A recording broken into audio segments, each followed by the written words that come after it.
Hello everyone. This is my video on your first double entry journal. The reason I use a double entry journal, or DEJ as I call them, as one of my assignment strategies is because it can be a powerful tool in promoting reading comprehension in the classroom, in your classroom. I got the idea from an article by Carol Porter O'Donnell entitled Beyond the Yellow Highlighter.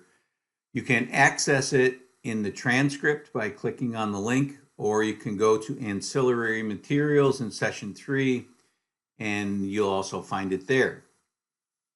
I was fascinated by it, mainly because of what I felt was a useless practice of students aimlessly highlighting a text. When they return to the highlights, they typically have no clue why they did it. I know, I've experienced this. The double entry journal is not a note-taking exercise, but instead it's a way for you to have a conversation with the text. In the left-hand column, you put the text quote and the page number. It's important that you put the page number so I can locate it if I need to. And in the right-hand column, that's where your thoughts, your connections, your opinions, and the reasons you felt that quote was important. So in the right-hand column is where you have that conversation. It's not a place where you paraphrase or, as you probably know by now, cutting and pasting quotes.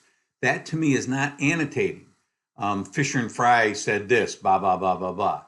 That's not what I'm looking for. I'm looking for to see if you are understanding the text by the way you react to it. So it's not a note-taking exercise.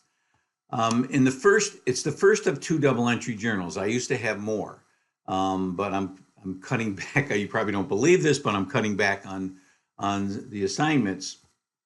You're going to be annotating chapter 12 in Salvia, Isseldike, and Whitmer on response to intervention. You also have 2 other resources to connect to, and you'll find those in learning activities assignments. Chapter 2 in Cohen and Spencer, and Chapter 2 in Fisher and Fry. Again, as in the discussion boards, I am not looking for you to regurgitate what was in these chapters. I know what was in these chapters. I want to hear your voice. I want you to use them to support your opinions and your beliefs about the RTI process. You also need to make self-to-text connections as well as text-to-text connections.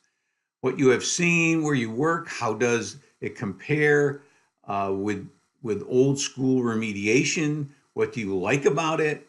What are the drawbacks? These are all questions you should be asking yourself as you are reading. And also, if you ask a question, if wonderings are a part of annotating or a double entry journal. If you ask a question, answer it or try to answer it. One of the things that I don't like to see is a whole bunch of questions. Wonder why this is happening. Wonder why that is happening. That does not give me any idea how you are understanding the text. All right, to me, the part of RTI that is most often overlooked is progress monitoring. I chose the Salvia et al. Text because they not only go into detail about rate of improvement, and there you'll see it, I have a slide from Salvia there. They not only go into showing you progress monitoring, but they have reports on it, how it's rate of improvement, gap analysis. So these are all things that you typically don't get when people talk about response to intervention. So that is why I'm having you annotate that text.